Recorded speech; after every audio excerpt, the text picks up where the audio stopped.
Olá, meus irmãos, sejam bem-vindos a mais uma vez o estudo semanal do Evangelho do Nosso Senhor Jesus, né? Hoje nós estamos dando continuidade ao capítulo 4 do Evangelho segundo o Espiritismo, e nós vamos falar hoje sobre o limite e a necessidade da encarnação. Então vamos lá. Quais são os limites da encarnação?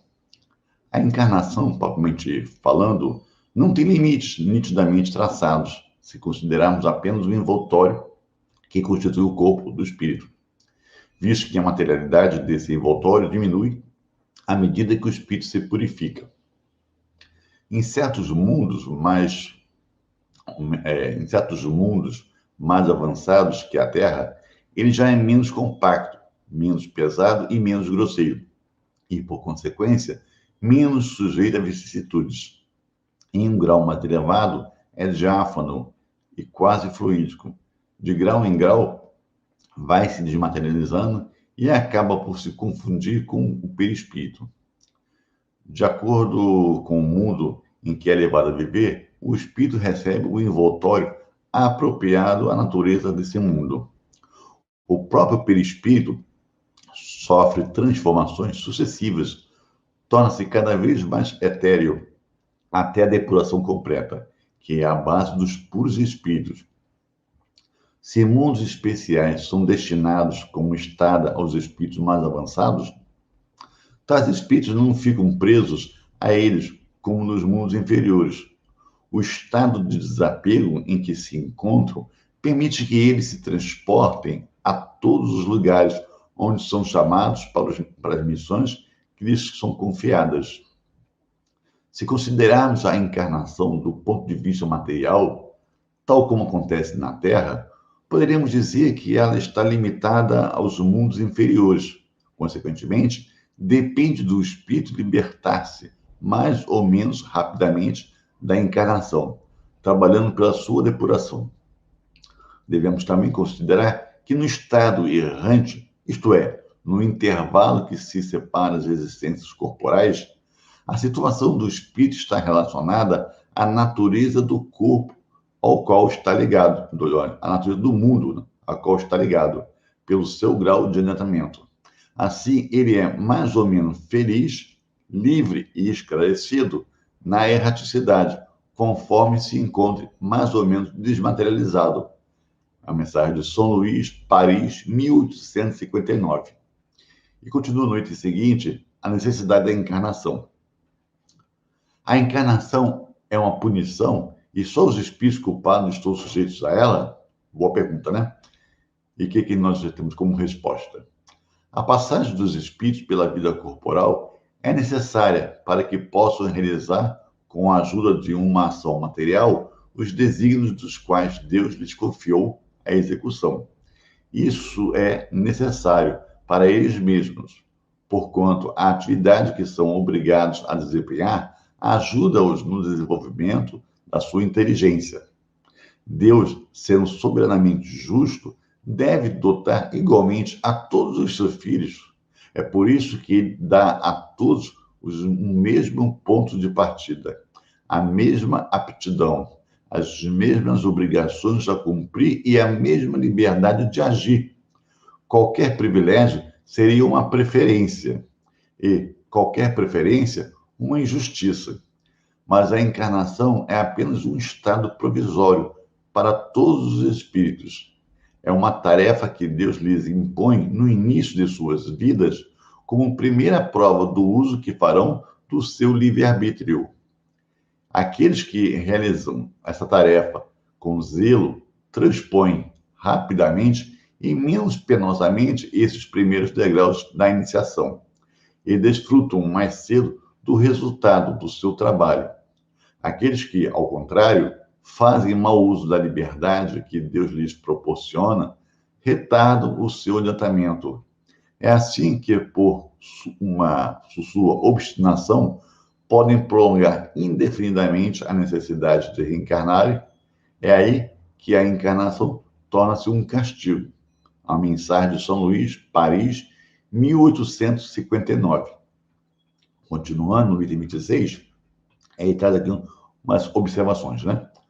Uma comparação simples para compreender melhor essa diferença.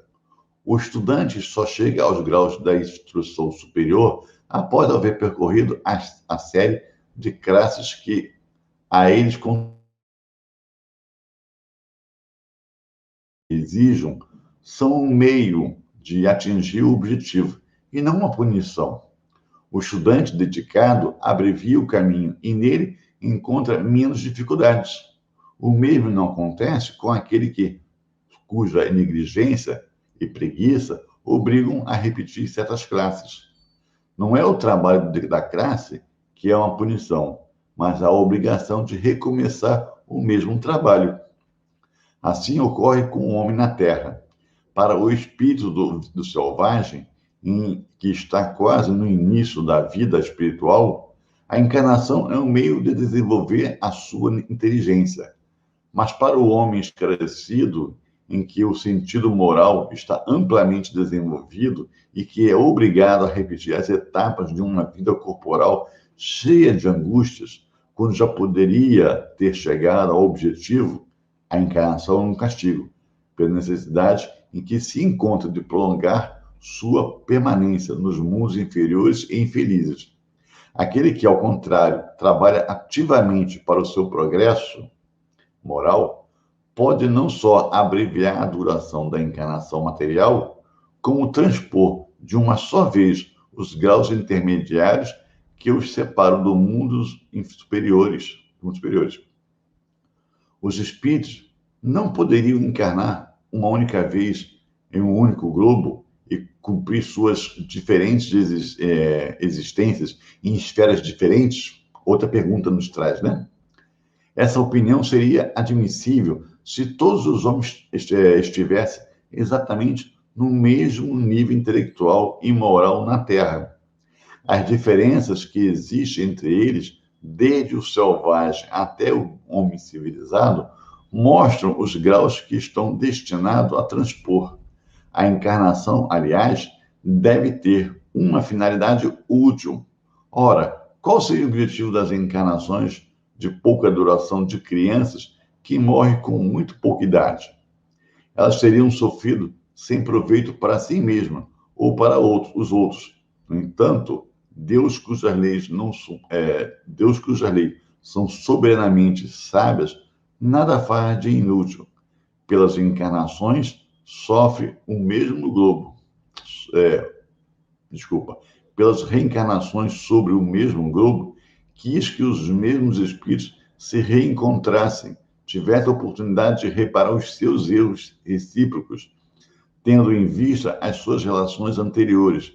Ele quis ainda estabelecer os laços de família sobre uma base espiritual e apoiar, sobre uma lei natural, os princípios da solidariedade, fraternidade e igualdade.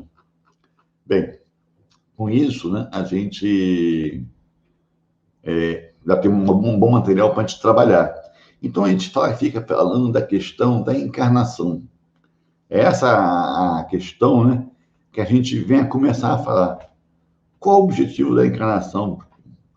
Tem limite? Quantas vezes eu tenho que voltar aqui? Quantas vezes eu tenho que encarnar? Então, a gente pensa o seguinte, quantas vezes eu tenho que encarnar? Não parece, pela leitura que nós fizemos aqui, que tem um número pré-definido. Isso vai depender de cada um. Mas como assim, Valmir? Como depender de cada um? Nós temos que chegar a um lugar. Nós temos que chegar a um lugar. Esse lugar aqui que nós falamos, nessa nossa caminhada, é conquistar a inteligência, é sermos felizes. É chegar, para ficar mais fácil de entender, de compreender, é chegar próximo do estágio que Jesus chegou, de entendimento, de compreensão, de amor, né? De unicidade com o Pai, porque ele chega ao ponto de dizer que ele e o Pai é uma pessoa, ou seja, já são um. Por quê? Porque ele pensa como o Pai, ele sabe como o Pai pensa, ele sabe o que o Pai quer, o que o Pai deseja, e ele não contesta, porque ele entende a sabedoria do Pai, ele entende, compreende, tem fé que é a melhor coisa a ser feita, e aí ele faz, né? Então, esse é o caminho, esse é o local que nós devemos chegar, ou pelo menos se aproximar. Somos individualidades. Nós já vimos isso nos estudos passados, né? Somos individualidades. Se somos individualidades, tomamos cada um de nós as nossas decisões. Quanto mais acertadas as nossas decisões, né, vamos compreendendo, vamos entendendo, vamos vivenciando através das nossas ações, dos nossos atos. E aí, vamos chegando perto dessa felicidade. Vamos chegando perto dessa felicidade, que é o objetivo do Pai para nós, sermos felizes. Mas se nós assim não procedemos, se nós entendemos que temos que fazer diferente, pela nossa teimosia, o Pai não nos pune por isso, entende que faz parte do nosso aprendizado, da construção do nosso aprendizado, do desenvolvimento da nossa inteligência, pelas nossas tomadas de decisões. É o nosso livre-arbítrio. Esse é o motivo pelo qual estamos encarnando também, para darmos provas, né, que sabemos nos comportar com essa liberdade que nos é dada do Pai. Mas, como estava dizendo, se tomam decisões equivocadas, para mim são decisões certas, mas perante a lei do Pai, que é perfeito, está equivocada, eu não vou chegar num caminho que eu devo chegar, de ser feliz. Logo mais na frente, embora no primeiro momento possa ensaiar uma sensação de felicidade, mas logo aqui mais na frente, isso vai acabar, porque isso foi uma ilusão. Não é verdade? E aí vem o sofrimento, mostrando que o quê? A minha escolha lá atrás não foi a melhor. Não me levou onde era para levar. Aí, como dizia o Chico Xavier, eu não posso mudar o passado, mas eu posso hoje fazer o meu amanhã, o meu futuro. Então, e de base dessa decisão que eu tomei, né, e o resultado não foi interessante para mim, vamos pensar, vamos avaliar e vamos fazer uma nova decisão ao meu livre-arbítrio aí. Então, respondendo, tem limites para encarnações? O limite quem vai dar sou eu, diante de como eu me comporto, do quanto eu vou agindo em conformidade com as leis do Pai. Na verdade, outra coisa que ele fala também, que nosso corpo, ele também diz que a gente vai se desenvolvendo, né, como espírito, o nosso corpo vai também desenvolvendo, porque o espírito, ele intelectualiza a matéria, o corpo vai se melhorando, vai se depurando, vai ficando menos materialista, vai ficando um material mais leve. Aí você pergunta, mas como isso? Vamos fazer uma lembrança atrás, lá nos primórdios, né, na idade da pedra, da pedra ali, né? A gente vê que o homem, o ser humano, não tinha descoberto o fogo ainda, não tinha os talheres. Ele, para comer, ele abatia o animal e ele cortava a carne através, né, dos seus dentes, a força que ele tinha. Então, era preciso que, na época, você tivesse mais dentes, né, para poder mastigar aquilo ali, o maxilar, a estrutura aqui mais forte, porque havia necessidade de uma grande força para você cortar uma carne. Aí o homem, com o desenvolvimento da sua inteligência, ele vai vendo que o quê? Ele descobre o fogo. Ele começa a improvisar um talher rudimentar. Então a carne fica mais macia, ele já consegue, através de um acessório, já ir cortando a carne. Então a força que ele fazia para cortar a carne, para mastigar, já é menos, já foi facilitada pelos frutos da sua inteligência, né? No descobrir o fogo, no criar um utensílio para facilitar, não cortar, não mastigar. Consequentemente, se ele não vai usando essa força toda, a sua estrutura muscular, que do maxilar, vai ficando mais sutil, menos grosseiro. Os dentes, muitos deles, vão perdendo a sua função e em novas gerações não vão surgir mais. E até nos dias de hoje, a gente observa que o dente ciso, que é o último a nascer, já tem casos já que ele não nasce mais, já está nascendo sem o dente ciso. Então, você veja só. Outra coisa toda, como nós não tínhamos essa inteligência toda, como que nós íamos nos proteger das intempéries? Tínhamos até de procurar a caverna, aquela coisa toda, né? De se proteger, que é natural, é o instinto de sobrevivência. Mas como que era o nosso corpo? Cheio de pelos. Servia também para fazer uma compensação térmica ao nosso corpo.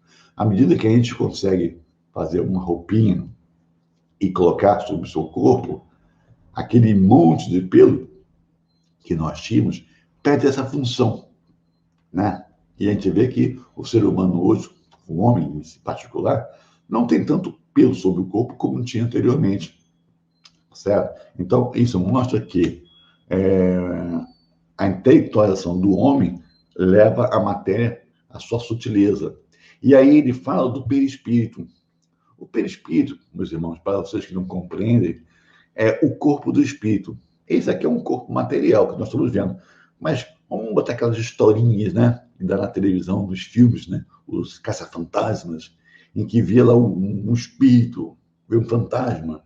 Na verdade, o espírito em si, ele é imaterial. Eu não consigo ver, porque ele não é material. Então, se não é material, eu não vejo. É uma energia, é uma inteligência. Né? Então, o que eu vejo ali é o envoltório dele, é o corpo dele. Tá? É o corpo dele. Como ele já desencarnou, para quem não não está acostumado, né? Vai dizer que ele morreu. Se ele morreu, aquele corpo se decompôs no solo. Então, como é que eu vejo? Com o seu corpo que já pré-existia e continua após. É o corpo do espírito, é o perispírito. Esse perispírito também é matéria. Não tão grossa, não tão compacta, né? Como essa aqui que nós conhecemos. É mais tênue, seria um meio termo, né? Seria uma interface entre a inteligência e o corpo físico para as ações. Esse corpo, que também é material, mas uma matéria mais sutil, que licenciada, ele vai também sofrendo esse processo de evolução. Ele vai ficando menos grosseiro, menos grosseiro, menos grosseiro. E a pergunta, mas como é que é esse corpo?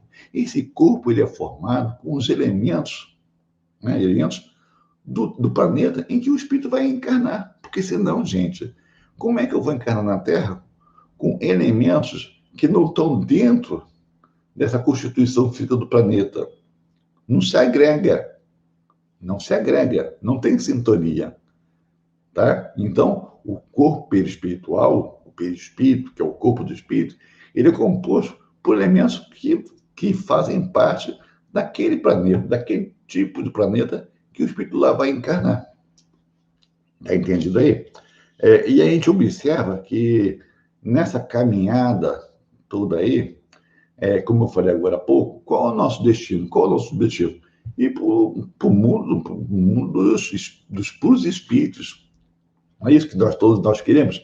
Aquela ideia do céu, do paraíso, desculpa, aquela ideia do paraíso, lugar de felicidade, bonito, só que não tem aquela contemplação toda, né? Ficar na beira de um lago, aquela brisa gostosa. Não tem isso, porque Jesus disse mesmo que o Pai até hoje trabalha. Se o Pai até hoje trabalha, nós que somos seus filhos, né? Então vamos ficar assim na contemplação, na inércia. Não, nós vamos trabalhar, né? Então, nós queremos ir para lá. E quando nós chegamos a esse mundo a Terra é um mundo de provas e expiações, né? Expiações e provas. Mas o mundo dos puros espíritos, quando nós vamos para lá, o próprio nome já está dizendo, espíritos puros, bem liberto da matéria. Então, embora tenha um mundo para ele, tenha um planeta para ele, mas o pensamento dele, a inteligência dele, os valores morais que ele desenvolveu junto com a sua inteligência ao longo de várias e várias e várias incontáveis reencarnações, o impele, né, a sair, a não ficar apegado ao planeta, como nós ficamos apegados ao nosso planeta Terra, né?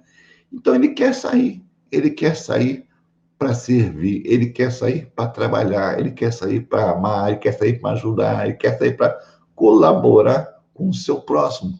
Não é a mensagem de novo do Mestre Jesus? Servir ao próximo. Não foi isso que Jesus fez? Veio à Terra numa época tão pior do que a nossa agora, né? De tantas dores, de tanto sofrimento, de tanta ignorância, e sofrendo, e não sendo compreendido. não contribuiu para o avanço da humanidade?